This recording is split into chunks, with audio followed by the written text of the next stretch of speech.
को करते जा रहे हैं, जीवन की समस्याएं अपनी तरफ हैं भी और रोज नई नई आती भी जा रही है। लेकिन एक समय ऐसा आता है कि मुरली, इतनी सारी मुरलियों में से कोई एक महावाक्य या बाबा का कोई एक शब्द ऐसा होगा जिससे हमको ये पता चल जाएगा कि जीवन क्या है, यही है। कोई समस्या नहीं है, कोई विघन नहीं है, कोई प्रॉब्लम नहीं है, कोई किंतु परंतु नहीं है, जीवन क्या है, सिर्फ यही है। लेकिन उसके लिए पन्ने पलटते जाओ। पन्ने, जैसे वो व्यक्ति है तो उसको कहा गया था कि जीवन कहाँ है, 3 दुकानों में, लेकिन उसको वहाँ नहीं मिला। और कितने दिन महीने बीतने के बाद में उसको जीवन कहाँ दिखाई दिया, गिटार में। उसे गिटार में, कि जो बिखरी हुई है इस चीज़ें, जैसे बाबा के महावाक्य बिखरे हुए हैं, तो ये अगर जिस दिन मिल जाएंगे हमसे तो हमें पता चलेगा कि वास्तव में जीवन क्या है, यही है। ठीक है, ऐसा सबके जीवन में एक मौका आता है, किसी के आ जाता है, किसी के आगे आगे आता जाता है, किसी का पता नहीं कब एकदम हो सकता है वो अंतिम सांस हो जब हमको पता चले कि अच्छा, और वहाँ पर सब प्रकार की बातें समाप्त हो जाती है। तो आज हम चलते हैं 2 मुरलियों पर। पहली मुरली है वो शिव जयंती की है। तो जयंती किसको कहा जाता है? हाँ, एक तो जन्मदिन को कहा जाता है। और जयंती शब्द कहाँ से निकला है? जयंती शब्द निकला है विजय से। विजयंती बोलते हैं ना, विजयंती, निश्चय बुद्धि विजयंती। तो जयंती शब्द विजय से निकला हुआ है। तो आज है शिव जयंती की मुरली, पहली मुरली 5 मार्च 1970 की, जिस मुरली के अंदर बाबा ने बहुत सारी बातें कही है। 3 बेलपत्र की बात भी कही है, जल अर्पण करने की बात भी कही है, बिंदु है वो, बिंदु शब्द है, ये भी बातें कही है। तो 10 लोकेशन हम सभी को याद है ना। पहला कौन सा था? कर्म क्षेत्र, कर्म क्षेत्र। तो आज हमको कर्म क्षेत्र पर क्या करना है? मुरली के अंदर बाबा ने बोला है, जैसे भगत शिवालय में जाते हैं शिवरात्रि के दिन और जाकर के जल चढ़ाते हैं, जल अर्पण करते हैं, जल समर्पित करते हैं, जल को न्योछावर करते हैं और कहीं कहीं पर बलि भी चढ़ते। तो बाबा ने कहा कि तुमको भी, तुमको मतलब हम जो बाबा के बच्चे हैं, तो हमें भी अब क्या करना है? केवल शिवरात्रि या शिव जयंती हम बच्चे केवल मनाने के लिए नहीं आए हैं, हमें मनाना भी है और बाप समान बनना और बनाना भी है। तो बाबा ने कहा, तो कर्म क्षेत्र पर आज हमें क्या करना है? तुम भी पहले उन्हों से प्रतिज्ञा कराते हो, जब पक्के हो जाते हो तो संपूर्ण स्वाहा कराते हो, बिल्कुल न्योछावर कराना। जो जितना स्वयं न्योछावर बने वो औरों को भी उतना ही बनाते हैं। तो आज कर्म क्षेत्र पर क्या करना है? सबको बाबा का संदेश देना है। जहाँ जहाँ पर भी हम रह रहे हैं तो उन आत्माओं को भी बाबा के ऊपर क्या कराना है? स्वाहा कराना है, अर्पण कराना है। अलग अलग शब्द आए हैं। बाबा ने कहा जैसे दूध और जल चढ़ाते हैं, ऐसे ही हमें क्या कर देना है? बाबा के ऊपर आत्माओं को समर्पित करा देना है। लेकिन बाबा ने कर्मों की इक्वेशन बताई कि जो जितना खुद न्योछावर हुआ है उतना ही वो औरों को न्योछावर करा सकता है। जो जितना बाबा के ऊपर खुद स्वाहा हुआ है वो दूसरों को भी उतना करा सकता है। तो इसलिए शिवरात्रि के इस दिन पर बाबा ने कहा बाबा के ऊपर क्या कराना है? चढ़ाना है, जल चढ़ाना है, दूध चढ़ाना है, या आत्माओं को ही चढ़ा देना है। ठीक है, तो कर्म क्षेत्र पर क्या याद रखेंगे आज? बाबा का संदेश देना है, बाबा का परिचय देना है कि भगवान इस धरती पर किस लिए आया हुआ है और वो क्या कर रहा है। तो कर्म क्षेत्र पर क्या है? आज चढ़ाना है। ये जो भी आत्माएं, वैसे भी देखो, इस अगर हमको ये पता है कि ये हमारा अंतिम जन्म है बाबा के अनुसार, अगर ये हमारा अंतिम जन्म भी है या फिर कलयुग के अंत में तो हम बैठे हैं, जन्म अंतिम हो या नहीं हो, लेकिन कलयुग के अंतिम समय में तो हम बैठे ही हैं, संगम युग पर हम बैठे ही हैं। और इस समय जो जो आत्माएं हमें मिली हैं संबंध संपर्क में, घर परिवार में, मित्र संबंधी, तो ये होगी तो कोई महान आत्मा ही, तभी तो ये हमको इस जन्म में मिली है। तो इसलिए इन आत्माओं को भी बाबा पर क्या कराना है? अलग अलग शब्द हैं, न्योछावर है, अर्पण है, समर्पण है, स्वाहा है, ये सब शब्द आए हैं। दूसरी हमारी लोकेशन क्या? दूसरा हमारा क्या है? बेडरूम है। तो बेडरूम में आज क्या करना है? व्यर्थ संकल्प या विकल्प जो चलते हैं, बाबा ने आज कहा कि इसकी क्या लग जाते हैं? Question mark. और क्वेश्चन क्यों से क्या शुरू हो जाती है? क्यों शुरू हो जाती है। क्यों से क्यों शुरू हो जाती है। तो आज बेडरूम में जैसे हम जाएंगे तो बेडरूम में जाते ही सारे के सारे प्रश्न क्या हो जाने चाहिए, समाप्त हो जाने चाहिए। व्यर्थ संकल्प या विकल्प जो चलते हैं तो एक ही शब्द बुद्धि में आता है कि ये क्यों हुआ। क्यों से व्यर्थ संकल्पों की क्यों शुरू होती है। इस क्यों के समाप्ति के बाद ही संपूर्णता आएगी।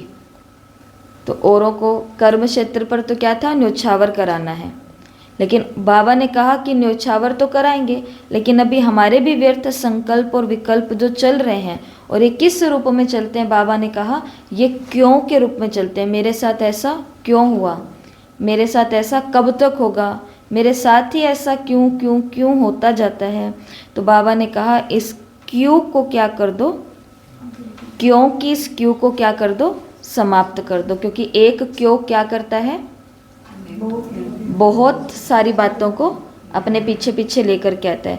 जैसे आपको एक बारी क्लास में बताया भी है कि ऐसा बताते हैं कि एक सेंटर जहाँ पर केवल 2 स्टूडेंट आते हैं, बताई हुई नहीं बात, कि उन बहन के पास केवल 2 स्टूडेंट आते हैं और जब उनके पास गए तो वहाँ पर जो भी पहुँचे तो उन्होंने उस बहन से पूछा कि मतलब सिर्फ 2 स्टूडेंट, तो आप क्या करते हो फिर पूरा दिन।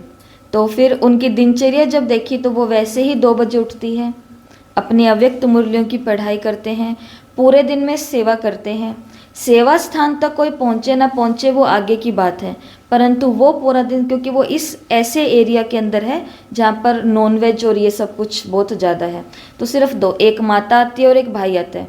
लेकिन वो दीदी कैसी है, बिल्कुल हर प्रकार के क्यों क्या से परे है। क्योंकि उनसे जब पूछा गया कि आपको ऐसा नहीं लगता कि सिर्फ 2 ही और मैं यहाँ पर क्यों हूँ, मैं यहाँ पे क्यों, मैं कहीं और भी जा सकती हूँ, ऑप्शन होते हैं। तो उनसे पूछा गया कि मैंने इस सिचुएशन को स्वीकार कर लिया है। तो हमारे क्यों कब समाप्त हो जाते हैं, जैसे जो हमको मिल रहा है। क्यों हमारे पैदा कब होते हैं, जब हमको ये लगता है कि जैसा मैं चाहती हूँ वैसा हमें मिल नहीं रहा, ऐसा ही होता है ना। तो फिर उसके आगे आगे क्यों क्यों क्यों आते जाते हैं। लेकिन जब हमको ये हो जाता है कि मुझे जो मिल रहा है वो बेस्ट मिल रहा है, परिवार जो मुझे मिला है बेस्ट परिवार मिला है, शरीर मुझे मिला है बेस्ट मिला है, लौकिक पढ़ाई, लौकिक नौकरी या लौकिक बिजनेस जो मुझे मिला है वो बेस्ट मिला है, अलौकिक परिवार मुझे जो मिला है वो बेस्ट मिला है, स्टूडेंट जो मिले हैं वो बेस्ट मिले हैं, टीचर जो मिली है वो बेस्ट मिली है, और पढ़ाई तो बेस्ट से बेस्ट है, होमवर्क, और बेस्ट है। ठीक है। तो हर चीज़ हमको क्या मिली है, बेस्ट मिली है। तो क्वेश्चन आएगा कोई कि ऐसा क्यों होता है, मेरे शरीर के अंदर रोग क्यों लग गए हैं। तो क्यों लग गए हैं का तो कोई जवाब ही नहीं है, जवाब भी बहुत सारे होंगे पर जवाब अब ढूंढने थोड़ा ना बैठेंगे। इसके लिए बाबा ने क्या बोला, तो आज जैसे ही बेडरूम में जाएंगे तो बेडरूम में जाते क्या हो जाना चाहिए, सभी व्यर्थ संकल्प और विकल्प के जो क्यों के रूप में पैदा होते हैं तो ये सब क्या हो जाने चाहिए, समाप्त। बाबा ने कहा जब ये क्यों समाप्त होगी संपूर्णता उसके बाद ही आएगी। इसलिए आज से क्यों क्या, वैसे भी देखो दूसरे की थाली में घी हमेशा ज़्यादा ही लगता है, दूसरे की थाली का लड्डू हमेशा बड़ा ही लगता है ना। तो अपने घर के अंदर सब कुछ होगा लेकिन फिर भी हम कहेंगे उनके जैसा मेरे पास क्यों नहीं है, उनके जैसे जिज्ञासु मेरे पास क्यों नहीं है, उनके जैसी दीदी मेरे पास क्यों नहीं है, उनके जैसी सेवा मेरे पास क्यों नहीं है। लेकिन जो मेरे पास है वो मेरे लिए बेस्ट है। तो उसके बाद प्रश्न आएंगे, और वैसे भी जो हमें मिला है वहाँ पे भी हम कौन से तीर मार लेंगे।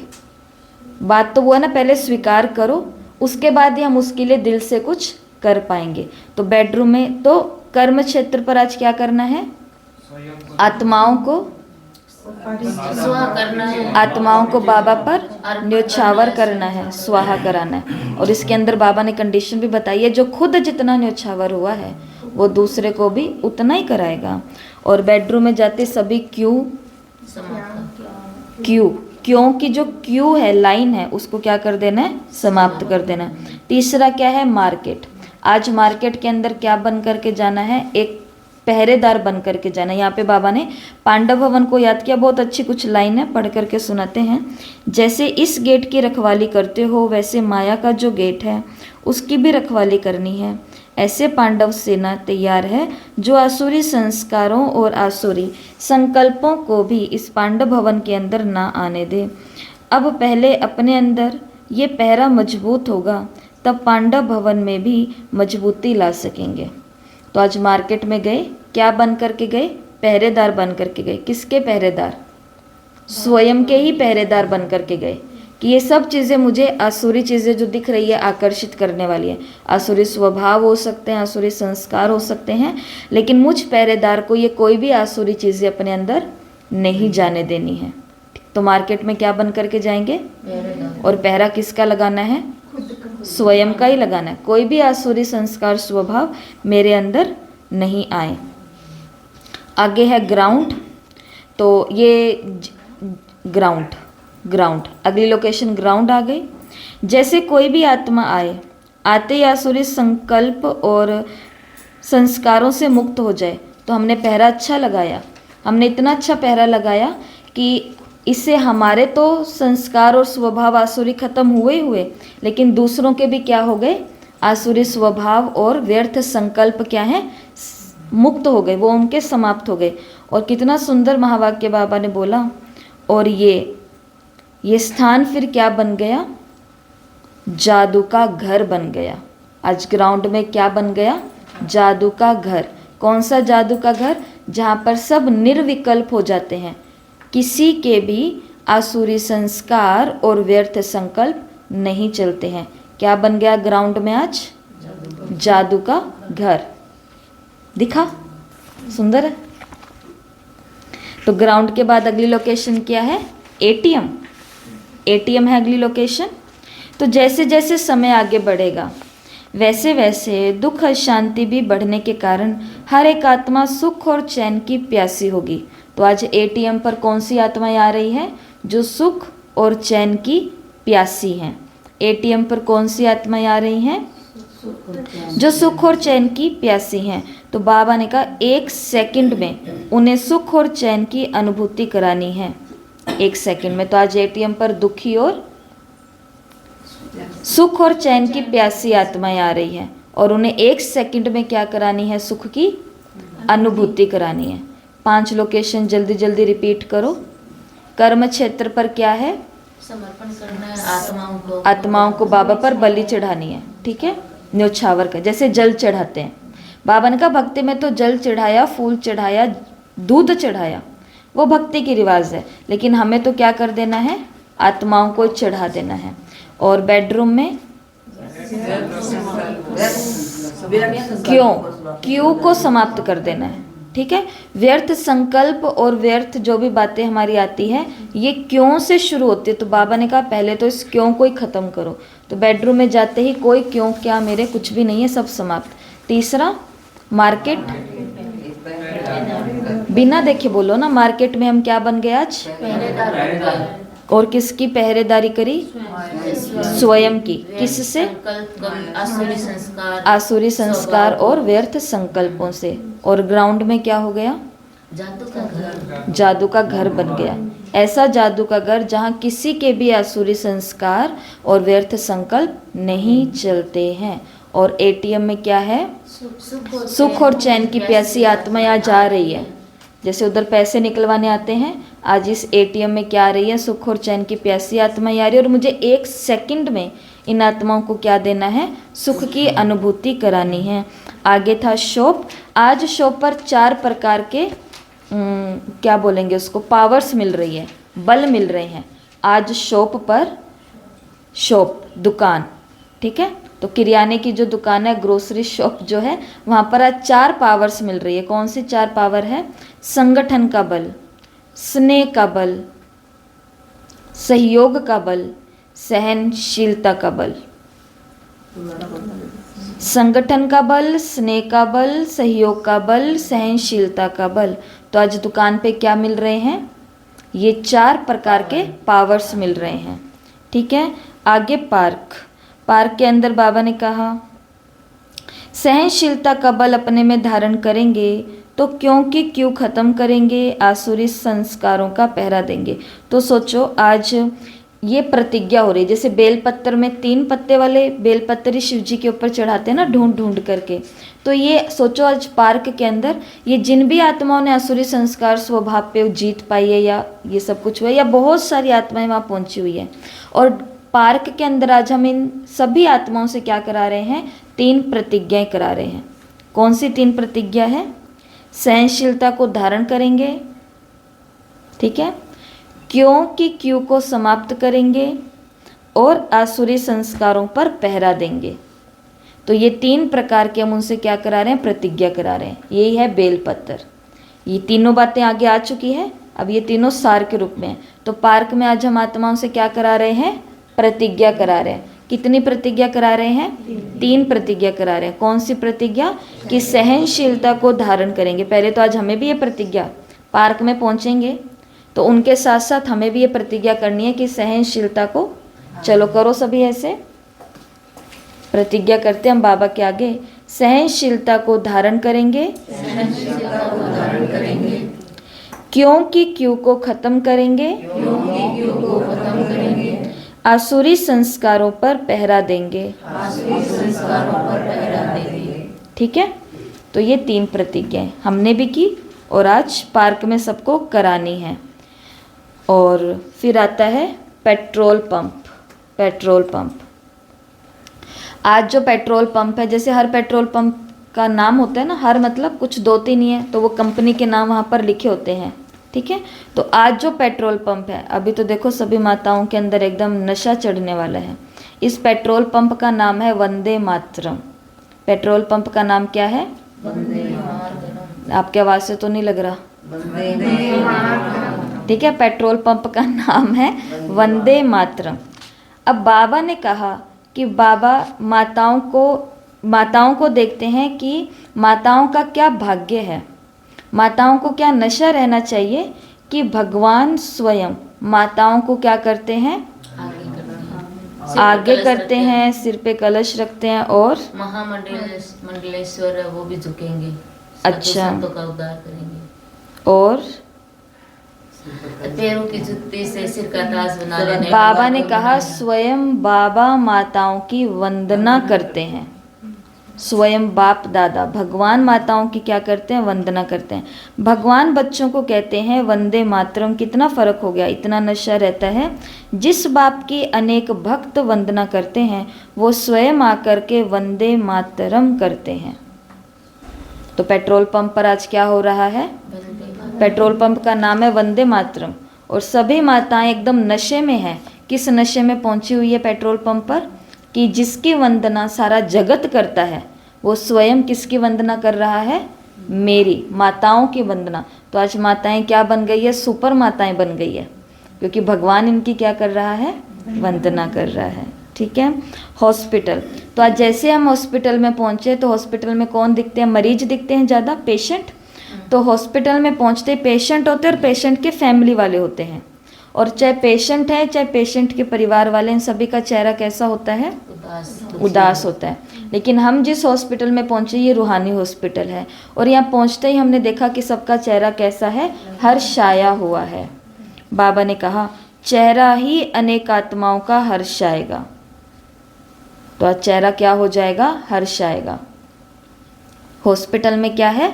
सबके चेहरे। तो ये तो आज हम लौकिक में या संबंध संपर्क में भी प्रैक्टिस कर सकते हैं, पूरे दिन का योग विधि भी अपना सकते हैं। क्या जिसको भी देखेंगे उनका मुंह लटका हुआ है, लेकिन हमको कैसा दिखाई देगा? वो गुस्से में हमें कुछ बोल रहे हैं लेकिन हमें वो मुस्कुराते हुए दिखेंगे।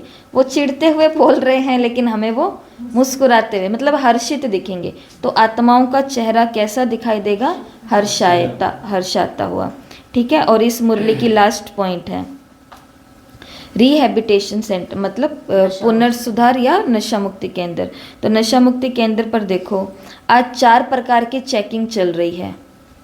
नशा मुक्ति केंद्र पर पार्क में कितनी प्रतिज्ञाएं करी? 3 प्रतिज्ञाएं। कौन कौन सी? सहनशीलता को धारण करेंगे, क्यों की क्यों को समाप्त करेंगे, आसुरी संस्कारों को पहरा देंगे, आसुरी संस्कारों का पहरा देंगे। तो ऐसे ही आज जो पुनर्सुधार केंद्र है तो यहाँ पर 4 प्रकार की चेकिंग हो रही है। बाबा ने कहा, संकल्प, कर्म, समय और संस्कार, इन चारों की चेकिंग करो। संकल्प, कर्म, समय और संस्कार, इन चारों की चेकिंग करो। क्यों कर रहे हैं इन चारों की चेकिंग? क्योंकि बाबा ने कहा, जैसे हॉस्पिटल के अंदर हमने क्या देखा, सबका चेहरा हर्षाया हुआ है, पर सबका चेहरा तो हर्षाया हुआ और कभी कभी ऐसा ना हो जाए कि मेरा खुद का चेहरा मुरझाया हुआ है। तो बाबा ने कहा स्वयं की ये 4 चेकिंग करो कि मेरे संकल्प, मेरे कर्म, मेरा समय और मेरे संस्कार, ये चारों कहाँ जा रहे हैं, कहाँ लग रहे हैं। और बाबा ने कहा जब हमारा संपूर्ण अटेंशन अपने ऊपर चेकिंग करने में और चेंज करने में होगा तो हमारी शक्ल भी कैसी हो जाएगी, प्रभाव डालने वाली हो जाएगी, हर्षित हो जाएगी। हो गया। पुनर्सुधार केंद्र पर क्या हो रहा है आज? 4 चेकिंग हो रही है। कौन किस किस की? संकल्प, कर्म, समय और संस्कारों की। चेक करेंगे तो चेंज होंगे, चेंज होंगे तो हमारी शक्ल भी हर्षाएगी, जिसका प्रभाव औरों पर पड़ेगा। तो ये हो गई है शिव जयंती की पहली मुरली। 1 मिनट के अंदर फटाफट हम सभी 10 लोकेशन को देख लेते हैं। कर्म क्षेत्र पर, कर्म क्षेत्र पर क्या है? चढ़ाना है, ठीक है। बेडरूम पर क्या है? क्यू को समाप्त, जैसे बेडरूम में गए सारी क्यू समाप्त हो गई। फिर तीसरा मार्केट, मार्केट में पहरा अपने आसुरी संस्कार और व्यर्थ संकल्पों के ऊपर। फिर ग्राउंड में आज क्या हो गया? जादू का घर बन गया और सबके व्यर्थ संकल्प समाप्त हो गए, सब निर्विकल्प बन गए। एटीएम पर आज कौन सी आत्माएं आई हैं? सुख और चैन की प्यासी आत्माएं। और 1 सेकंड में मुझे इन्हें सुख की अनुभूति करानी है। उसके बाद में शॉप, शॉप पर आज 4 पावर्स मिल रही हैं। कौन सी? सहनशीलता का बल, स्नेह का बल, सहयोग का बल, संगठन का बल, सहनशीलता का बल। आपको जैसे याद होते हैं इनको आगे पीछे कर सकते हो। मुझे ऐसे याद है स्नेह, सहयोग, संगठन और सहनशीलता, तो आगे पीछे हम शब्दों को कर सकते हैं। तो दुकान पर आज ये 4 प्रकार की पावर्स मिल रही हैं। तो ये दुकान पर ही रहने देनी है या हमको अपने अंदर भी खरीद के लानी है, फिर उसे यूज़ भी करना है आज पूरे दिन में, ठीक है। और उसके बाद में पार्क, पार्क पे आज क्या हो रहा है? प्रतिज्ञा हो रही है, प्रतिज्ञा चल रही है। और प्रतिज्ञा, इन 3 प्रतिज्ञाएं हो रही है। उसके बाद में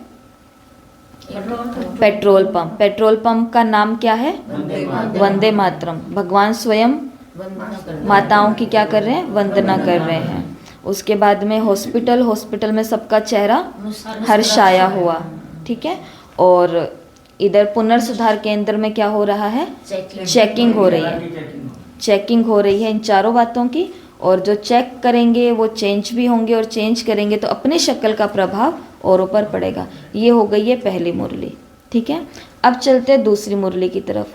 तो ये 10 लोकेशन सभी अपनी नोटबुक में लिख लो। 41, 42, 43 रेलवे स्टेशन, ऐसा लिख लो। बाकी ग्रुप में फ़ोटो तो आ ही जाएगी, जल्दी जल्दी। रेलवे स्टेशन, ट्रेन, एयरपोर्ट, बहुत सुंदर मुरली और बहुत हमें मज़ा आने वाला है अब अगली मुरली में। Railway station, train, airport, airport, flight, flight का मतलब हवाई जहाज, बस स्टैंड, बस, उसके बाद बस, बस स्टैंड के बाद बस, फिर ओल्ड एज होम, वृद्धा आश्रम। हिंदी में लिखो या इंग्लिश में लिखो, आपकी इच्छा है। वृद्धा आश्रम। फिर उसके बाद 48 स्कूल, फिर 49 कॉलेज, और फिर 50 पर है medical shop. Medical shop chemist जिसको बोलते हैं, जहाँ पर दवाइयाँ मिलती हैं। लिख लिए सबने ये? अब देखो अब ये जो मुरली है ये हमको बहुतों से मिलवाने वाली है। जिनको शायद हम मिले नहीं हैं वो सब आज हमें मिलने वाले हैं और बड़ा आनंद आने वाला। पहली अभी इनको हमें कैसे याद करना है, याद करने का तरीका भी सीख लो, ऐसे तो शायद भूल जाएंगे हम। तो लास्ट लोकेशन हमारी क्या थी? रिहैबिलिटेशन सेंटर, पुनर्सुधार केंद्र। पुनर्सुधार केंद्र से हम निकले रेलवे स्टेशन की तरफ। नहीं, ये तो सिर्फ सुनो, ये लिखने की क्या बात है, याद करने का तरीका बता रहे हैं। रेलवे स्टेशन की तरफ निकले, रेलवे स्टेशन से हमने एक ट्रेन पकड़ी, ट्रेन पर बैठ करके हम एयरपोर्ट तक पहुंचे, एयरपोर्ट से हमने फ़्लाइट पकड़ी, फ्लाइट से हम नीचे उतरे तो हम बस स्टैंड पर गए, बस स्टैंड से हमने एक बस ली, बस पर बैठ कर के हम जहाँ पहुँचे वो था सीधा वृद्धाश्रम। बस से हमारा लक्ष्य क्या था? पहुँचना वृद्धाश्रम। तो उसके लिए हम रेलवे स्टेशन गए, ट्रेन पकड़ी, एयरपोर्ट गए, फ्लाइट पकड़ी, बस स्टैंड गए, बस पकड़ी और पहुँच गए हम कहाँ? ओल्ड एज होम में पहुँच गए। ओल्ड एज होम के पास ही एक स्कूल है और पास ही एक कॉलेज है। ओल्ड एज जैसे हमने देखा ना, पार्क है, पार्क के पास है स्कूल और पार्क के पास है हॉस्पिटल, ऐसा। तो ओल्ड एज होम के पास ही क्या है? स्कूल है और स्कूल के पास ही क्या है? कॉलेज है और कॉलेज के बिल्कुल सामने क्या है? मेडिकल शॉप है। शायद कॉलेज मेडिकल का ही होगा, डॉक्टरी का कॉलेज होगा, ये हो सकता है। तो ये कॉलेज और कॉलेज के सामने क्या है? मेडिकल शॉप है। ये याद करने का तरीका है जिससे आपको ये लोकेशन कभी भी भूलेगी नहीं, ठीक है। पुनर्सुधार केंद्र से निकल करके कहाँ गए? Railway station. रेलवे स्टेशन से हमने क्या पकड़ी? ट्रेन पकड़ी। ट्रेन से कहाँ गए? एयरपोर्ट। एयरपोर्ट से क्या पकड़ी? फ्लाइट पकड़ी। फ्लाइट से कहाँ गए? Bus station. बस स्टैंड से क्या पकड़ी? बस पकड़ी। बस पकड़ करके हम कहाँ पहुँचे? वृद्धाश्रम ओल्ड एज होम पहुँचे। ओल्ड एज होम के पास क्या है? स्कूल के पास क्या है? कॉलेज के सामने क्या है? ये हो गई है, ठीक है। याद हो गए? ऐसे याद हो जाएंगे 50 लोकेशन।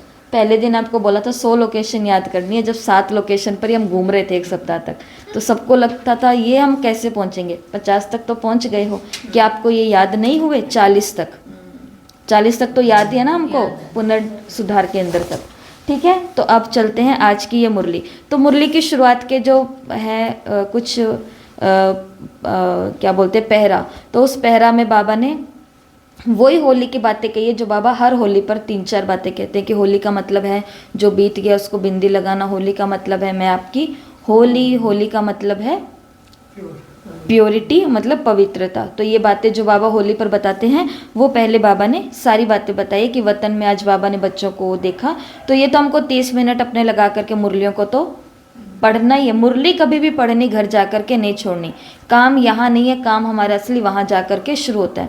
बच्चे का काम स्कूल में थोड़ी होता है, बच्चा तो स्कूल में पढ़ रहा होता है, असली काम तो उसका कहाँ शुरू होता है? स्कूल से बाहर निकल करके वो कैसा जीवन जी रहा है, वहाँ पता चल जाता है कि ये बच्चा कहाँ जाने वाला है, क्या करने वाला है। क्योंकि बाहर से फिर से उसको कहाँ आना है? स्कूल आना, और स्कूल में फिर चेकिंग होगी तो उससे पता चलता है, ठीक है। तो ऐसा आप ये पूरी मुरली देखेंगे तो उसमें बाबा ने होली को एक स्नेह मिलन बताया, होली को एक मंगल मिलन बताया है, ठीक है। तो ये हम पढ़ लेंगे। फिर उसके बाद चलते हैं पहला, रेलवे स्टेशन। तो आज रेलवे स्टेशन पर क्या है? सभी जितने भी प्रकार के संस्कार हैं, संस्कार, ये ट्रेन में आज कौन बैठ करके जा रहे हैं? सब प्रकार के संस्कार। जैसे पुरुषार्थ की सिद्धि तब होगी जब सभी संस्कारों का मिलन होगा। तो आज रेलवे स्टेशन पर क्या हो रहा है? सभी संस्कारों का रेलवे स्टेशन पर क्या हो रहा है? सभी संस्कारों का मिलन हो रहा है, ठीक है। अब ये जो ट्रेन है, रेलवे स्टेशन से किस में बैठे? ट्रेन में बैठे। ट्रेन में क्या हो गया? बाबा ने कहा संस्कारों को मिलाने के लिए दिलों को मिलाना पड़ता है। तो ये सभी संस्कार रेलवे स्टेशन पहुंचे, ये सभी संस्कार जब ट्रेन में बैठे तो ट्रेन में इन संस्कारों को मिलाने के लिए, संस्कार मिलाने के लिए सबसे पहले क्या मिलाने पड़ते हैं? दिल मिलाने पड़ते हैं। आपस में संस्कार नहीं मिलते हैं तो शायद दिल नहीं मिली हुई है, वरना ऐसा भी बहुत सब जगह सबने देखा है कि दो आत्माएं जिनके संस्कार एक दूसरे से बिल्कुल भिन्न हैं लेकिन उनके दिल मिले हुए हैं, तो दोनों एक दूसरे के संस्कारों को भी एडजस्ट करके चल रहे हैं। तो बाबा ने कहा संस्कारों को मिलाने के लिए किसको मिलाना पड़ेगा? दिल को मिलाना पड़ेगा। तो आज ट्रेन के अंदर सभी संस्कारों के क्या मिल रहे हैं? दिल। सभी संस्कारों के दिल मिल रहे हैं। और बाबा ने कहा संस्कारों, फिर आप इसकी डिटेल पढ़ना, बहुत सुंदर है। संस्कारों को मिलाने के लिए क्या करना पड़ता है? जब दिल मिलाने पड़ते हैं, संस्कार मिलाने पड़ते हैं, तो कुछ बातें भुलानी पड़ती हैं, कुछ बातें मिटानी पड़ती हैं और कुछ बातों को समाना पड़ता है। अगर हमने सोचा हुआ है, किसी ने सोचा हुआ है कि मिलना ही नहीं है, तो फिर ना तो भूलेंगे, ना समाएंगे, ना मिटाएंगे। लेकिन जिन्होंने सोचा है कि हमें मतलब बेस्ट मिला है, ये चीज़ मुझे बेस्ट मिली है और अब इसके साथ ही मुझे मिलाना है, तो फिर वहाँ पर हम कुछ कुछ चीज़ों को संभालेंगे, कुछ को मिटा देंगे और कुछ को भुला देंगे। तो आज ट्रेन के अंदर रेलवे स्टेशन पर सभी संस्कार मिल गए और ट्रेन के अंदर इन सभी संस्कारों के क्या मिल गए? दिल मिल गए। ठीक है, दिल मिल गए। यहाँ से निकले और कहाँ पहुँच गए? एयरपोर्ट। तो यहाँ से जैसे हम एयरपोर्ट पहुँचते हैं कि भाई दिल मिल गए, संस्कार मिल गए, सब अच्छा हो गया, बातें भुला दी, मिटा दी, समाधि। जैसे हम एयरपोर्ट पहुँचे तो एयरपोर्ट पर हम किसको बैठा हुआ देखते हैं? दीदी को, दीदी मनमोहिनी को। एयरपोर्ट पर कौन बैठी है? दीदी मनमोहिनी बैठी है। और कैसे बैठी है? एक बहुत बड़े सारे तख्त पर बैठी है, एक बहुत बड़े सारे तख्त पर बैठी। और ये तख्त क्या है? ये तख्त है दिल का, दिल तख्त है, ये सर्विस का तख्त है और भविष्य की राजाई प्राप्त, भविष्य की राज्य तख्त है। तो दीदी मनमोहिनी हमें कहाँ दिखती है? जैसे हम निकलते हैं ट्रेन से, एयरपोर्ट जाते हैं और एयरपोर्ट के अंदर जाते ही सबसे पहले आगे कौन दिखती है? दीदी, दीदी मनमोहिनी। और ये किस पर बैठे? तख्त पर बैठे। और ये तख्त कौन सा तख्त है? दिल तख्त है, सर्विस का तख्त है और भविष्य का राज तख्त है। ठीक है। एयरपोर्ट से निकल करके हम कहाँ पहुँचते हैं? फ्लाइट में, हवाई जहाज में। और हवाई जहाज में हमें कौन मिल जाते हैं? दादी प्रकाशमणि, दादी प्रकाशमणि। और प्रकाशमणि दादी एकदम नशे में है, ईश्वरीय खुमारी में है। दिखी दादी? तो दादी प्रकाशमणि हमको कहाँ मिलती है? फ्लाइट में। यहाँ से निकले दीदी को देखते हुए और दीदी हमको तख्त पर बैठी हुई दिख रही है। और तख्त 3 प्रकार का तख्त है, आज की सेवाएं, बाप का दिल तख्त और भविष्य का राज्य तख्त। ठीक है। एयरपोर्ट से हम जैसे निकलते हैं तो इतने में हमको फ्लाइट के अंदर कौन मिल जाती हैं? दादी प्रकाशमणि या कुमारका दादी, प्रकाशमणि दादी। और कुमारका दादी, प्रकाशमणि दादी किसमें? ये दोनों एक ही नाम है। तो ये क्या है? इनको एक ये अपने ही नशे में है, तो इनका नशा है और यही इनके लिए योग है, यही इनके लिए ज्ञान है। बाबा ने कहा नशा ही तुमको क्या करेगा? जो कल भी बाबा ने बोला, नशा हो निशाना हो, और यही हमको एक्यूरेट बना देगा। तो दीदी हमको तो दादी हमको फ्लाइट में दिखी और दादी किस में थे? नशे में थे, नशे में। कौन सा नशा? ईश्वरीय नशा। जो नशा हर चीज़ में हमें क्या बनाता है? एक्यूरेट बनाता है, एक्यूरेट बनाता है। फ्लाइट से हम निकले, पहुंचे बस स्टैंड पर। बस स्टैंड पर हमें जानकी दादी मिल गए, बस स्टैंड पर हमें जानकी दादी मिल गए। जानकी दादी बैठे हैं, कैसे बैठे हैं? वहाँ पर जितने भी लोग हैं उनको वाणी सुना रहे हैं, वाणी मूर्त और साक्षात्कार मूर्त। बस स्टैंड पर दादी जानकी मिले हमें, और दादी जानकी को हमने कैसे देखा? वाणी मूर्त और साक्षात्कार मूर्त। वाणी भी बाबा ने कहा अभी तो तुमको वाणी सुनानी है, अभी तो मुख का यूज़ करना पड़ता है, लेकिन बाबा ने कहा वो समय भी आ जाएगा। जैसे शिवरात्रि की जो मुरली चली है ना, जब आप उसको पढ़ोगे तो आपको पता चलेगा, बाबा ने आगे बोला है कि अभी तो तुम्हें आत्माओं को बाबा पर अर्पण कराने के लिए प्रतिज्ञाएं करानी पड़ती हैं। शिवरात्रि पर बहनें प्रतिज्ञा करवाती हैं, ये कराना पड़ता है, ये कराना पड़ता है। बाबा ने कहा आगे चल कर के वो समय आएगा। काशी कलवट को याद किया बाबा ने, जैसे काशी कलवट पर कहा नहीं जाता कि बलि चढ़ो, लोग खुद जाते थे और बलि चढ़ जाते थे। ऐसे ही बाबा ने कहा वो समय आएगा जब आत्माओं की क्यू लगेगी, आत्माओं की भीड़ आएगी और वो कहेगी हमें शिव के ऊपर अर्पण होना है, हमें समर्पण होना है, हमें न्योछावर होना है। तो वो शिवरात्रि की मुरली में पीछे चला, वो तो आप घर जाके पढ़ेंगे तो बड़ा आपको आनंद आएगा। तो खैर बस स्टैंड पर दादी जानकी और क्या कर रहे हैं? वाणी मूर्त और साक्षात्कार मूर्त। तो ये आज हमको दादियों को याद करते करते 8 दादियों से आज हम मिलने वाले हैं। तो इनके ये गुणों को भी हमें अपने अंदर धारण करना है, वाणी के साथ साथ हमें साक्षात्कार मूर्त भी। ठीक है। तो बस स्टैंड से हम निकले और बस हमने पकड़ी। तो उस बस के अंदर दादी चंद्रमणि, पंजाब की दादी, तो दादी चंद्रमणि बैठे हैं। और दादी से हमने, जैसे हमको दादी बस के अंदर मिली तो हमने दादी से पूछा कि दादी तुम कौन हो? तो दादी ने कहा मैं सूर्यमणि हूँ, मैं चंद्रमणि हूँ। जैसे दादी ने कहा मैं सूर्यमणि हूँ, मैं चंद्रमणि हूँ, तो दादी के यहाँ पर एक बहुत तेज सूर्य की जैसी रोशनी मुझे दिखाई दी। तो दादी के अंदर क्या बाबा ने गुण दिखाया? शक्ति रूप भी और शीतल रूप भी, चंद्रमा की तरह शीतलता भी और सूर्य की तरह तेज भी, शक्ति भी। तो ये दोनों गुण हमारे अंदर होने चाहिए। तो बस में हमें कौन मिले? दादी चंद्रमणि। हमने दादी से पूछा कि दादी तुम क्या हो? तो दादी ने कहा मैं सूर्यमणि हूँ, मैं चंद्रमणि हूँ। और दादी के यहाँ पर मुझे वो सूर्य का तेज बहुत दिखाई दिया। बस स्टैंड से निकल कर के हम कहाँ पहुँचे? ओल्ड एज होम में, वृद्धाश्रम में पहुंचे। वृद्धाश्रम में जैसे हम पहुंचते हैं तो वहां हम देखते हैं निर्मल शांता दादी को। ये मत भूलना कि ये मुरली 1970 की है। 1970 की मुरली का मतलब ये वो दौर है जब दादियाँ बूढ़ी नहीं थी, दादियाँ थोड़ी यंग थी। ठीक है, तो ओल्ड एज होम में दादी, यंग एज की दादी निर्मल शांता पहुंचे हुए हैं। और सभी जो बुजुर्ग या वृद्ध लोग हैं उन्हें दादी क्या करा रहे हैं, खेल खिला रहे हैं।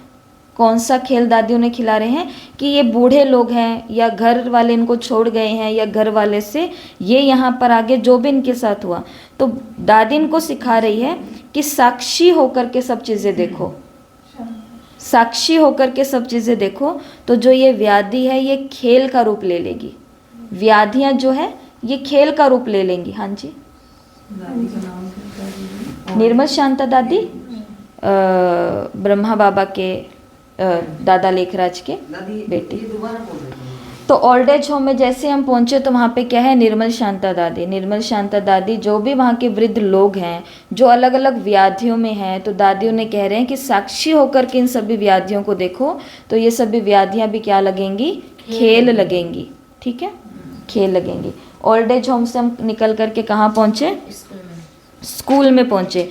स्कूल में जैसे हम पहुँचे तो वहाँ पे शांतामणि दादी लेक्चर करा रही है स्कूल के बच्चों को।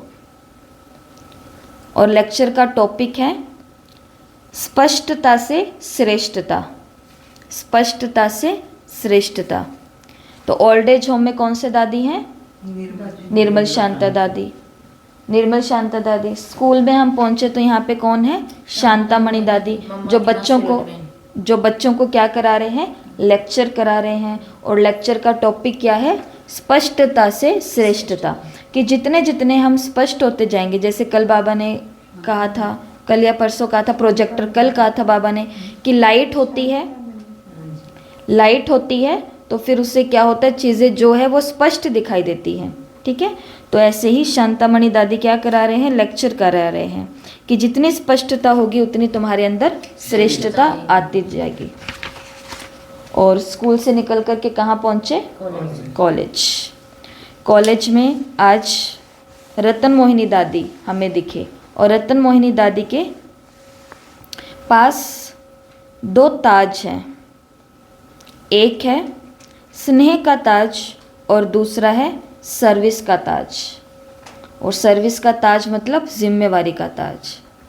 रतन मोहिनी दादी कॉलेज, और कॉलेज के अंदर क्या दिखे हमको, दादी के पास 2 ताज दिखे, स्नेह का ताज और सर्विस का ताज। सर्विस का ताज मतलब जिम्मेवारियों का ताज। ठीक है, और रतन मोहिनी दादी से मिलकर के हम कहाँ पहुँचे, मेडिकल शॉप। और मेडिकल शॉप पर कौन दिखे हमें, 8वीं दादी, मनोहर दादी।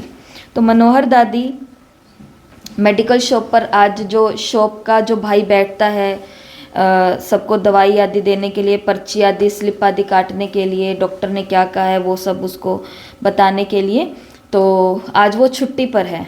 आज वो मेडिकल वाला भाई आया नहीं है, छुट्टी पर है। तो मनोहर इंदिरा दादी क्या कर रहे हैं, आज इस मेडिकल शॉप पर बैठे हैं। और तो मेडिकल शॉप पर बैठ कर के दादी स्नेही और सहयोगी बने हैं, क्योंकि उसको सहयोग कर रहे हैं ना। स्नेह होता है तभी तो सहयोग होता है, बिना स्नेह के हम सहयोग कर पाएंगे कहीं पर। अगर हमारा स्नेह नहीं, अगर हमारा अपने घर से हमारा स्नेह नहीं है तो इस घर के कामों में हम सहयोग करेंगे, नहीं करेंगे। अगर घर वालों से हमारा स्नेह नहीं है तो उनको सहयोग करेंगे, नहीं करेंगे। तो दादी कहाँ पहुँचे हैं आज, मनोहर दादी मेडिकल शॉप पहुँचे। और मेडिकल शॉप पहुँच करके देखा कि वो भाई को कोई काम से बाहर जाना है, और दादी ने स्नेह से इसको क्या दिया, सहयोग दिया। और स्नेह से सहयोग वही दे सकता है जो त्यागी होता है। अगर दादी खुद के काम को देखती, खुद की चीज़ों को देखती, तो शायद दादी उसको सहयोग ना कर पाती। तो दादी ने क्या किया, त्यागी स्नेही सहयोगी, त्यागी स्नेही सहयोगी। तो ये है आज की नई 10 लोकेशन। ये हो गई आज की दूसरी मुरली। ठीक है, रेलवे स्टेशन पुनर्सुधार केंद्र से निकल करके हम कहाँ पहुँचे, रेलवे स्टेशन। रेलवे स्टेशन पर क्या हो रहा है, बिना देखे बोलोगे, संस्कारों का मिलन हो रहा है। सभी संस्कार मिल गए रेलवे स्टेशन पर, और ट्रेन में क्या हो गया, इन सभी संस्कारों दिल मिल गए। संस्कार मिलाने के लिए दिल मिलाने पड़ते हैं, कुछ बातों को मिटाना पड़ता है, कुछ को भुलाना पड़ता है, कुछ को समाना पड़ता है। ठीक है, इनके दिल मिल गए। ट्रेन से निकल करके हम कहाँ पहुंचे, एयरपोर्ट। एयरपोर्ट पर कौन बैठा है, दीदी मनमोहिनी किस पर बैठी है, तख्त पर, तख्त पर बैठी है। कौन सा तख्त, भविष्य तक पहले तो आ जाओ। दिल तख्त, सेवा का तख्त और भविष्य का राज तख्त। थोड़ा एक्साइटेड होकर के नहीं बोलो, आराम से बोलो, ठीक है। एयरपोर्ट से निकले, कहाँ पहुँचे फ्लाइट में, सॉरी, एयरपोर्ट से निकले और एयरपोर्ट से कहाँ पहुँचे, फ्लाइट में। फ्लाइट में पहुँचे तो कौन दिखी हमें, दादी प्रकाश मणि। दादी प्रकाश मणि। क्या हो रहा है यहाँ पे, नशे में है दादी, नशा। और ये नशा ही क्या बनाता है, एक्यूरेट बनाता है।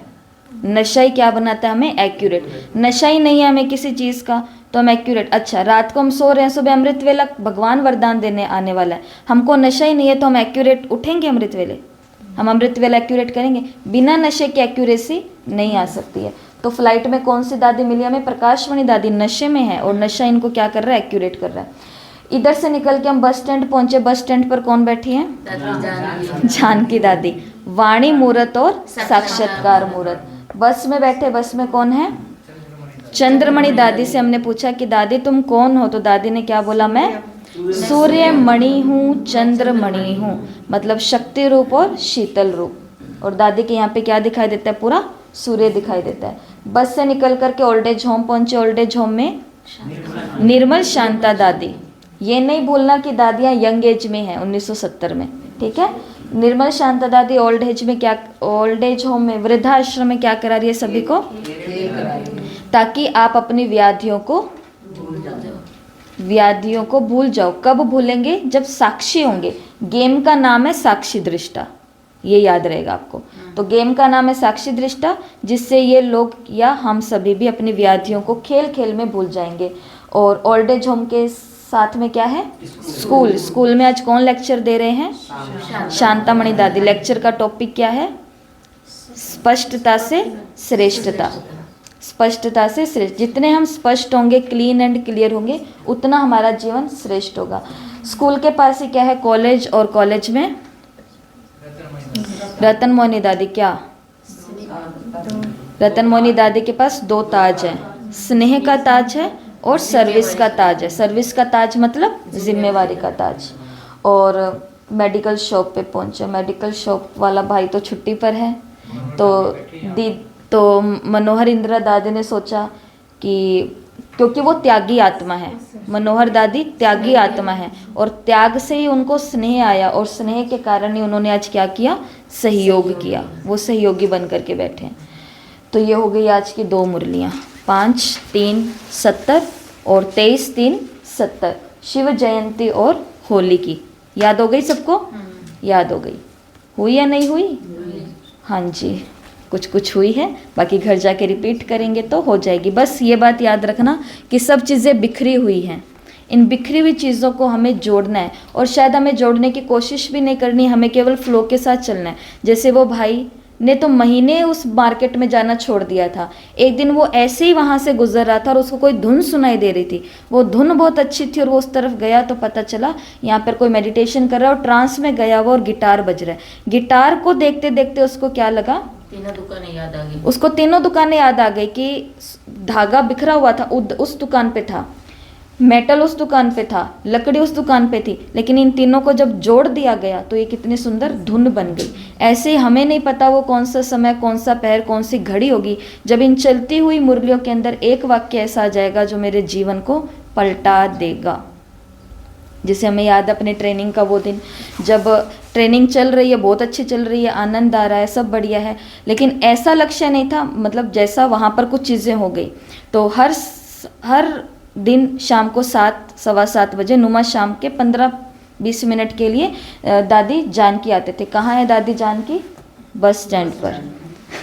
तो दादी जानकी आते थे और दादी जानकी आके कुमारियों से मिलते थे। तो एक दिन ऐसे ट्रेनिंग चल रही है, क्लासें बहुत अच्छी है, धारणाएं बहुत अच्छी बता रहे हैं, कोर्स कैसे कराना है, दृष्टि कैसे देनी है, मुरली कैसे सुनानी है, ये करना सब बता रहे हैं। सब फ्लो में 2 दिन, 10 दिन, 15 दिन, 20 दिन निकलते जा रहे हैं। और एक दिन दादी भी आते जा रहे हैं, हर दिन आते जा रहे हैं। एक दिन दादी आए और आकर के दादी की तबीयत अच्छी नहीं थी, तो दादी की जो ब्राह्मणी हंसा दीदी, उन्होंने दादी को बोला कि दादी ठीक हो आप? दादी ने कहा कि नहीं, अब बाबा के पास जाना है। तो दीदी ने बोला कि नहीं दादी, अभी आपको बाबा के पास थोड़ा ना जाना है, हमारा क्या होगा? तो जैसे ये बात नॉर्मल चल रही है, नॉर्मल टॉक चल रही है, एक माइक उनके पास है, एक माइक उनके पास है, स्टेज पे हमारी टीचर्स जो दीदियाँ थी वो बैठी है, और हम जो 400-500 कुमारियाँ हैं वो सब बैठे हैं।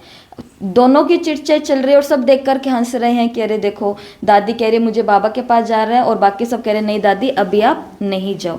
और बोलते बोलते दादी ने अपनी अंगुली ऐसे की, और दादी ने बोला कि वो देखो मेरी सखी आई है। यहाँ पर सीधा अंदर में एक तीर लगा, और अगले 15, 20, 25 मिनट के लिए घोर सन्नाटा, मतलब मेरे अंदर, और मैं यहाँ थी ही नहीं। और स्टेज से आवाज़ आई कि आगे की कुमारियाँ नहीं उठेंगी, पीछे की कुमारियाँ टोली लेने के लिए, क्योंकि आगे वाली अशरीरी अवस्था में बैठी हैं। और सिर्फ गीत चल रहे हैं, दादी नहीं दिख रही है, कोई नहीं दिख रहा है। ब्लैक एंड वाइट में बाबा दिख रहे हैं, और आंखों से केवल पानी आ रहे हैं, लगातार 20-25 मिनट तक पानी। लेकिन क्यों आ रहे हैं, किस लिए आ रहे हैं, कुछ भी नहीं पता।